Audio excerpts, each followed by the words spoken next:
สวัสดีค่ะฉันชื่อสมยงแต่ทุกคนเรียกฉันว่าป้าสมยงฉันอายุ62ปีแล้วค่ะเป็นแม่ค้าขายของชำในหมู่บ้านเล็กๆที่อยุธยามาตลอดชีวิตทุกวันฉันตื่นเช้ามาเปิดร้านขายข้าวสารน้ำปลาขนม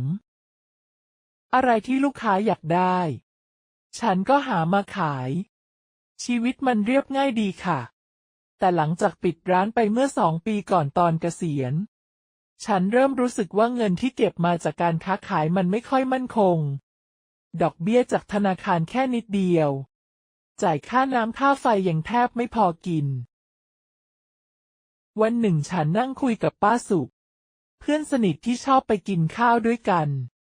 ป้าสุเล่าว่าสมยงรู้ไหมเดี๋ยวนี้เขาไม่ฝากเงินเฉยๆกันแล้วเขาลงทุนในกองทุนรวมกันวัยเกษียณอย่างเราก็ทำได้นะฉันงงมากค่ะกองทุนรวมคืออะไรกันฉันเคยได้ยินคำว่าหุ้นจากลูกค้าที่ร้านแต่คิดว่าเป็นเรื่องของคนรวยไม่เกี่ยวกับฉันเลยฉันขายของชำมาเกือบ40 ปีไม่เคยรู้เรื่องการเงินการลงทุนอะไรเลยสักนิดแต่คำพูดของป้าสุมันทำให้ฉันสงสัยถ้าฉันลงทุนได้จริงเงินที่เก็บมาจะงอกเงยขึ้นไหมฉันจะได้มีเงินไปซื้อของเล่นให้หลาน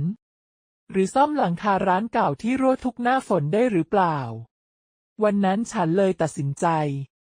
ฉันจะลองหาคำตอบดูและนี่คือจุดเริ่มต้นของเรื่องราวของฉันกับการลงทุนแบบง่ายๆค่ะ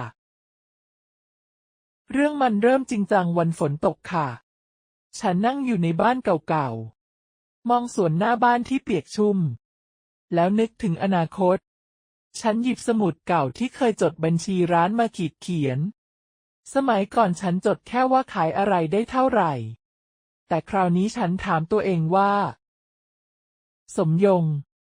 เกษียณแล้วเธออยากได้อะไรจากเงินก้อนนี้คำตอบมันออกมา2 ข้อใหญ่ๆค่ะ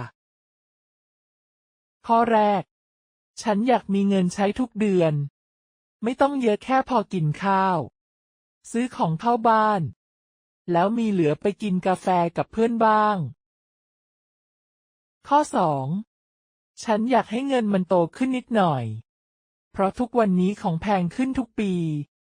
ถ้าฉันจะอยู่ไปอีก20-30 ปีเงินที่เก็บไว้ต้องไม่หดตัวแต่ฉันมีเงื่อนไขสำคัญค่ะฉันไม่อยากเสี่ยง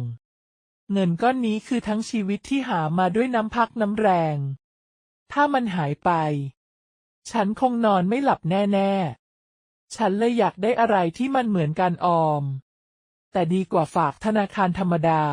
2 ข้อนี้กลายเป็นเป้าหมายของฉันค่ะฉันไม่รู้เลยว่ามันจะพาฉันไปเจอกับ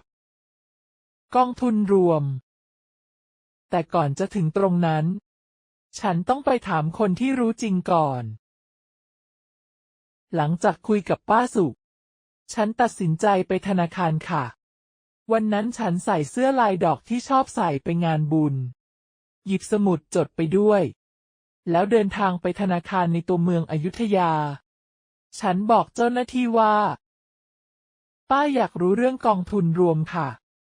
ป้าไม่เคยลงทุนมาก่อนเลยแล้วป้ากลัวเสียเงินด้วยช่วยแนะนำหน่อยเจ้าหน้าที่ชื่อน้องแป้ง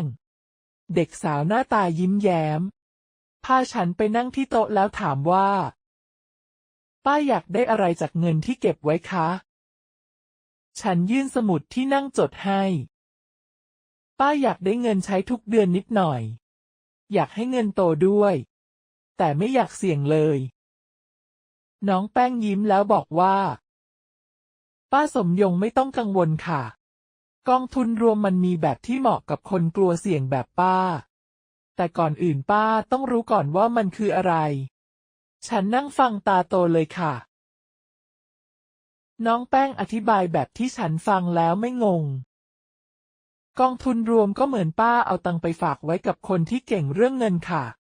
แล้วเขาจะเอาเงินของป้าไปลงทุนให้อาจจะซื้อของที่ปลอดภัยอย่างตราสารหนี้ หรือผสมอะไรที่โตได้นิดหน่อยฉันถามแล้วป้าจะได้อะไรน้องแป้งบอกป้าได้เงินคืนมาเพิ่มนิดหน่อยค่ะบางแบบให้เงินปันผลมาใช้ทุกเดือน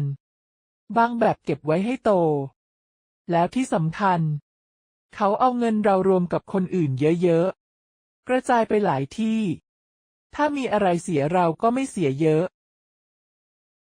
ฉันนึกภาพตามเหมือนฉันฝากเงินให้คนอื่นไปค้าขายแทนแล้วแบ่งกำไรกันแต่ดีกว่าตรงที่มันไม่เสี่ยงมากจนฉันต้องกังวลฉันถามมันดีกับป้าตรงไหนน้องแป้งบอกดีตรงที่มันเหมือนการออมแบบพิเศษค่ะป้าเงินป้ามันโตได้มากกว่าฝากธนาคารแล้วถ้าเลือกแบบปลอดภัยป้าก็ไม่ต้องกลัวเสียเยอะฟังแล้วฉันเริ่มตื่นเต้นนี่มันเหมือนการออมที่ได้กำไรเพิ่มนิดหน่อยเลยนะน้องแป้งให้โบรชัวร์ฉันกลับมาอ่านที่บ้านฉันนั่งดูที่โต๊ะกินข้าวเขาแบ่งกองทุนออกเป็นแบบง่ายๆ3แบบค่ะฉันจดไว้ในสมุดแบบที่ปลอดภัยมากเงินส่วนใหญ่ไปอยู่ในตราสารหนี้เหมือนฝากเงินกับรัฐบาลหรือบริษัทใหญ่ได้เงินคืนแน่นอนทุกเดือนแต่โตช้าแบบกึ่งผสมตราสารหนี้กับอะไรที่โตได้นิดหน่อยอาจขึ้นลงบ้างแต่ไม่มากเหมือนออมแล้วได้กำไรเพิ่มแบบที่ปรับได้เขาจะจัดการให้ตอนแรกอาจเสี่ยงนิดหน่อยแต่พอเราแก่ขึ้นเขาจะทำให้ปลอดภัยขึ้นเองฉันมองโบรชัวร์แล้วคิดแบบที่ปลอดภัยมากกับแบบกึ่งนี่แหละที่น่าจะเหมาะกับฉันเพราะฉันกลัวเสี่ยงจริงๆฉันเลยตัดสินใจโทรหาน้องแป้งเพิ่มวันต่อมาฉันโทรหาน้องแป้งป้าอ่านโบรชัวร์แล้วอยากได้แบบไม่เสี่ยงเลยแล้วมันเหมือนออมได้ไหมน้องแป้งนัดฉันไปธนาคารอีกรอบคราวนี้เขาอธิบายว่าป้าสมยงถ้าป้ากลัวเสี่ยงป้ามี2 ทางเลือกง่ายๆค่ะแบบแรกเน้นปลอดภัยมากได้เงินปันผลทุกเดือนเหมือนฝากธนาคารแต่ได้เยอะกว่าแบบที่2ผสมนิดหน่อยปลอดภัยเป็นหลักแต่มีโอกาสโตขึ้นบ้างฉันถามมันต่างจากฝากธนาคารยังไงน้องแป้งบอกต่างตรงที่เงินป้ามันทำงานให้ป้าค่ะถ้าฝากธนาคารป้าได้แค่ดอกเบี้ยน้อยนิดแต่กองทุนรวมมันเหมือนออมที่โตได้แล้วถ้าเลือกแบบปลอดภัยป้าก็ไม่ต้องกลัวเสียฉันชอบคำว่าออมที่โตได้มันฟังดูไม่น่ากลัวเลยหลังจากคิดอยู่หลายวันฉันเลือกแบบที่ผสมนิดหน่อยปลอดภัยเป็นหลักแต่มีโอกาสโตได้ฉันโทรหาน้องแป้งป้าจะลอง5,000 บาทก่อนนะถ้าดีค่อยเพิ่มน้องแป้งบอกดีเลยค่ะป้าเริ่มน้อยๆก่อนเหมาะกับป้ามากฉันไปธนาคารน้องแป้งช่วยเปิดบัญชีให้ฉันเอาเงิน5,000 บาทจากที่เก็บไว้ใส่เข้าไปเดือนแรกได้ใบแจ้งยอดเงินขึ้นเป็น 5,100 บาทได้กำไร100 บาทฉันดีใจมากค่ะเหมือนออมแล้วได้เพิ่มแต่เดือน2เงินลงมาที่ 4,980 บาทฉันตกใจนิดหน่อยโทรหาน้องแป้งป้าเสียตังค์แล้วน้องแป้งบอกใจเย็นค่ะป้ามันขึ้นลงนิดหน่อยเพราะมีส่วนที่โตได้เดี๋ยวก็ดีขึ้นแล้วมันก็จริง3 เดือนต่อมาเงินกลับมา 5,150 บาทแถมได้เงินปันผล50 บาทหลังจากลองมาได้ครึ่งปีเงิน 5,000 บาทกลายเป็น 5,200 บาทไม่เยอะแต่ฉันมั่นใจขึ้นค่ะ ฉันเห็นว่าเงินปันผลมันช่วยได้จริงเหมือนมีเงินค่าขนมเพิ่มมาฉันเลยตัดสินใจเพิ่มเงินคราวนี้ขอลงหลักหมื่นฉันกลับไปหาน้องแป้งป้าจะเพิ่มเป็น20,000 บาทนะอยากได้เงินใช้เยอะขึ้นแต่ยังไม่อยากเสี่ยงน้องแป้งยิ้มดีเลยค่ะป้าจะได้เห็นผลชัดขึ้นฉันเลือกแบบผสมเหมือนเดิมปลอดภัยเป็นหลักแต่โตได้นิดหน่อยฉันใส่เงิน20,000 บาทเข้าไปผ่านไป6 เดือนผลมันดีมากค่ะเงินโตเป็น 21,000 บาทกำไร 1,000 บาทแถมได้เงินปันผล350 บาทรวมเป็น 1,350 บาทใน6 เดือนหรือเฉลี่ยเดือนละ225 บาทฉันดีใจมากเงินปันผลนี้พอกินก๋วยเตี๋ยวได้หลายชามหรือซื้อของเล่นให้หลานได้เลยการลงทุนนี้สอนฉันเยอะค่ะเริ่มน้อยดี 5,000 บาทแรกทำให้ฉันกล้าคราว2ถึงเพิ่มเป็น 20,000 บาทได้เหมือนออมฉันมองมันเหมือนฝากเงินแบบพิเศษได้ทั้งเงินปันผลและกำไรไม่ต้องกลัวแม้มันขึ้นลงนิดหน่อยแต่ถ้าเลือกแบบปลอดภัยมันไม่น่ากลัวเลยฉันเล่าให้เพื่อนฟังค่ะป้าสุเลือกแบบที่เสี่ยงกว่าบอกว่าได้กำไรดีแต่บางเดือนเสียจนนอนไม่หลับป้ามนเลือกแบบที่ปลอดภัยมากได้เงินปันผลทุกเดือนแต่โตช้าลุงชาติเพื่อนบ้านหลงเชื่อคนที่บอกว่าลงทุนแล้วรวยเร็วเสียไป 20,000 บาทฉันเห็นว่าการลงทุนมันขึ้นกับนิสัยเราป้าสุชะอกลุ้นป้ามนชอบนิ่งลุงชาติต้องระวังมากขึ้นส่วนฉัน I like how it's simple and safe 1 ปีครึ่งผ่านไปฉันมีเงินในกองทุน 21,000 บาทยังไม่รวยแต่โตขึ้นค่ะ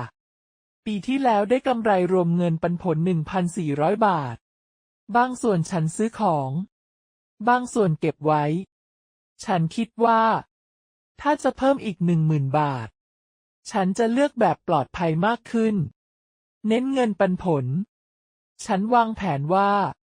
ตอน70ฉันจะเน้นแบบที่ไม่เสี่ยงเลยแต่ตอนนี้ขอผสมนิดหน่อยเพื่อโตได้อีกถ้าคุณกลัวการลงทุนเหมือนฉันเมื่อก่อนนี่คือสิ่งที่อยากบอกค่ะรู้ว่าอยากได้อะไรอยากได้เงินใช้เลือกแบบปลอดภัยอยากให้โตนิดหน่อยเลือกแบบผสมได้เริ่มจากน้อย 5,000 บาทก็พอเหมือนออมถ้าดีค่อยเพิ่มไม่ต้องกลัว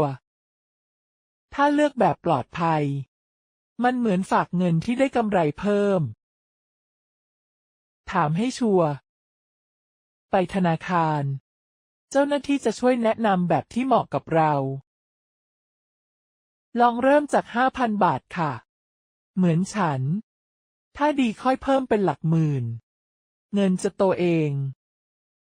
จากแม่ค้าที่กลัวคำว่าลงทุนวันนี้ฉันดีใจที่ลองค่ะเงินหลักหมื่นที่ลงไปทำให้ฉันฝันถึงการซื้อของเล่นให้หลานหรือไปวัดกับเพื่อนได้ใกล้ขึ้นมันไม่ใช่การเสี่ยงแต่มันคือการออมแบบฉลาดขึ้นขอบคุณมากๆที่ฟังเรื่องของฉันมาถึงตรงนี้หวังว่ามันจะช่วยคุณเริ่มต้นแบบง่ายๆถ้าชอบช่วยกดไลค์กดแชร์ให้เพื่อนๆแล้วกดติดตามช่องของเราจะได้ไม่พลาดเรื่องดีๆคุณมีฝันอะไรในวัยเกษียณบ้างมาเล่าให้ป้าฟังในคอมเมนต์นะคะ